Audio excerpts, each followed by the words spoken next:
All right, top 10 head coaches in the NFL, and this is right now. I'm not talking historic success. I'm talking who would I want to coach my favorite football team for next season. So let's just get into it, starting off with number 10. I'm going John Harbaugh here, someone who has consistently found success and has, listen, has even had some success when Lamar Jackson has gotten injured, right? That playoff game against Cincinnati was a prime example of what Harbaugh can do very well. Harbaugh is someone who I feel has pretty consistently gotten good coordinators on his roster, which has helped. And I think the way that he's adapted with getting a unique quarterback like Lamar Jackson and kind of used that to his strengths has been very good. I think it's fair to say that the lack of playoff success definitely does hurt him, as, they've only won one playoff game in the Lamar Jackson era, and that some of that has to fall on a head coach. So that's definitely going to, hold him back a little bit in part of why he's number 10, but still,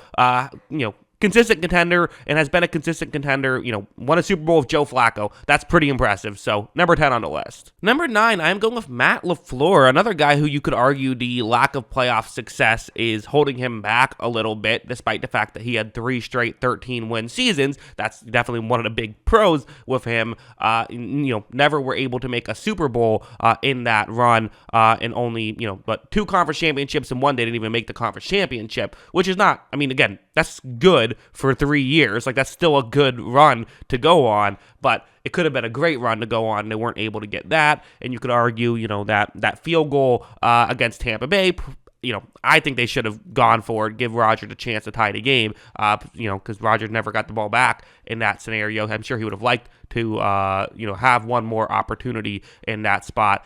So, there's things to point at, but I do have to say, I've always really been a big fan of his X's and O's. I think last year, there's only so much you can do when teams are going to play man coverage against you and you don't have receivers who can get open. As an offensive play caller, you don't really have that many options at that point. They even would run pick plays and those wouldn't work. And it's at that point, you can't do anything if you're a coordinator. Your receivers have to win at a certain point. And once Christian Watson started winning, they started winning a bunch of games again, which is a little too late. I'm very fascinated in seeing LaFleur without Rodgers there and in the post-Rodgers era, but at the same time, Rodgers wasn't exactly winning a bunch of MVPs before LaFleur got there. LaFleur kind of, they both helped each other out a lot, and I'm interested in seeing what happens once they step apart.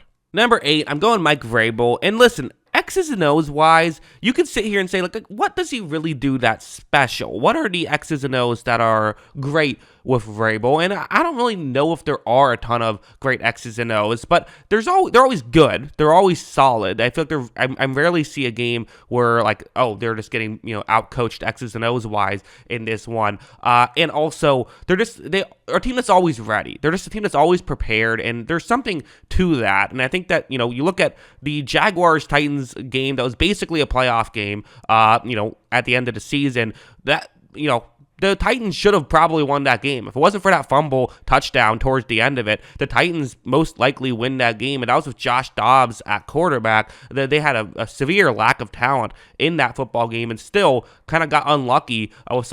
Unlucky, or maybe just, it was a great play by one Jacksonville player that kind of saved it at the end there. But in terms of coaching, definitely, I thought he outcoached Doug Peterson, who's a very good coach in his own right in that game. So I'm giving Vrabel the number 8 spot here. I don't know how much higher I can give him. Again, no Super Bowls or anything like that. But if he won a Super Bowl with last year's team, he would be number 1 on the list. So yeah, number 8. Number 7, a guy who has won a Super Bowl, Sean McVay here, who, again, depending on what you talk about, you could have him higher. He's certainly someone who I think it's fair to say isn't necessarily as consistent as some other guys. I think Vrabel, again, we know what we're getting with Vrabel pretty much game in, game out. McVay, certain games, he's had some stinkers. He's had some games that you look at and say, yeah, that was not a well-coached game at all. Stafford made some of these throws, but the defense was all over it. That has happened with McVay, but he's also had the opposite, where he's had games where he just completely torched opposing, defensive coordinators, really, and found ways to, win that way. He did just win a Super Bowl, and again, not like he won a Super Bowl with, the best quarter. Not like he won a Super Bowl with Mahomes, right? Won a Super Bowl with Stafford, who was great in that playoff run, and Stafford is still very good. So it's also not like he won a Super Bowl with Nathan Peterman or anything. But, I think that says something. I think the fact that he was able to get the most out of a guy like Cooper Kupp, and he's always hired good defensive coordinators. You could certainly talk me into him being underrated here at number 7. Number 6, I am going Sean McDermott. Sean McDermott of the Buffalo Bills, someone who, again, the Bills are just consistently good all around. Now, here's what people will have an issue with is the lack of playoff success, and I think that is also reasonable and fair, and maybe I should put McVay ahead of McDermott because of that reason. I think that would be a reasonable argument, but I feel like McDermott has consistently, in my opinion, had his teams better coached throughout, and he, has done a good job at, developing a Josh Allen, which everyone gives Dable credit for. Dable deserves a ton of credit, but McDermott was the guy who hired Dable. McDermott was the guy who put Josh Allen in a good situation and has built really a loser franchise into a consistent championship contender, and again, a contender that's been more consistent than the Rams these past few years at being a championship contender, but they haven't broken through and won the championship, and so because of that, only at 6 here.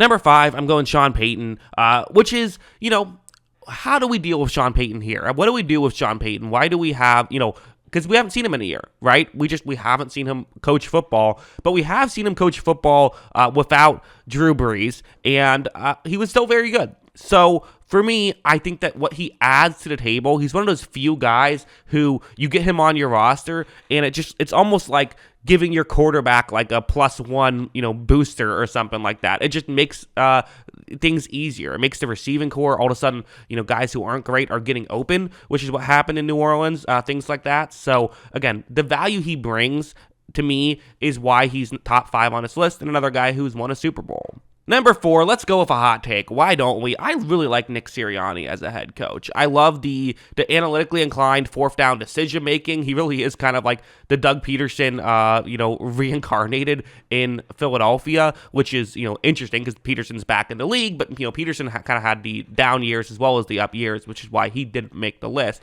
But for Sirianni, he's kind of like really on a very similar early trajectory. Is he going to fall off a cliff like Peterson did?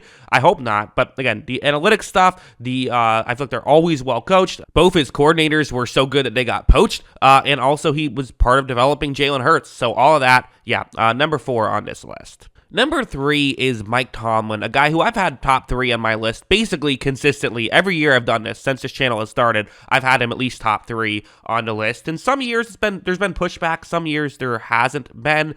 But I do think that no team consistently overperforms like the Pittsburgh Steelers do. That's just what happens. They just, if they have a team that should win 6 games, they win 9. If they have a team that should win 9 games, they win 12. I mean, that's just how the Steelers always operate. And it's kind of like, I feel like he's almost just a better version of Mike Vrabel in a sense, where it's like the X's and O's, you watch them and you're not constantly blown away by, oh, what a great play call or anything like that. But they're just consistently good, and the team is just always ready to attack their opponent's weaknesses game after game. And if guys are in positions to succeed, then the coach is doing their job. So for me, Mike Tomlin, number 3 on this list, but not number 2 or number 1 because I like the other 2 guys a little bit more. Okay, another hot take time. Andy Reid is number 2 on this list, not number 1. Listen, Andy Reid's amazing. The X's and O's are amazing. We all know this with Andy Reid. I think the 2 knocks on him, one I think is fair, one I think is unfair. The unfair one is, well, he has Patrick Mahomes.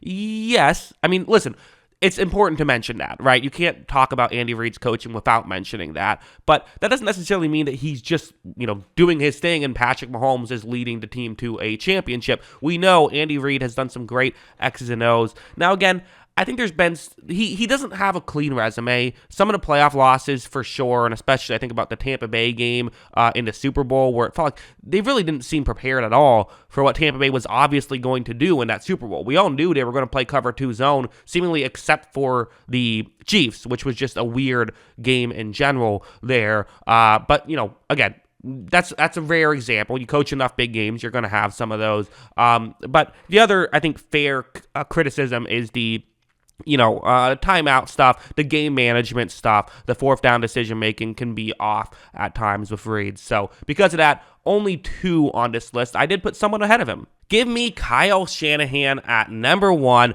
This is going to be a hot take. People are going to be surprised, but I think it's a fair one. I mean, listen, who else gets to a conference championship with the last overall pick in the draft at quarterback, Brock Purdy? Nobody. I just don't think anyone does that. I think Shanahan's consistency in how he elevates guys at the quarterback position is incredible. And yes, there's plenty of talent at certain positions. There's plenty of weapons, really good offensive line for sure. It's a great offense.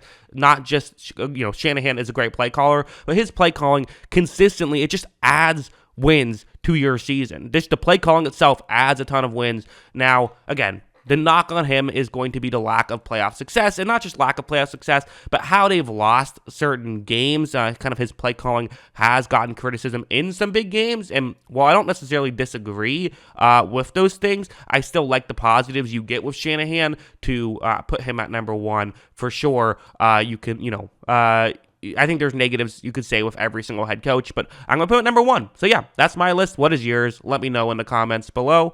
Always love hearing from you. And of course, as always, thanks for watching.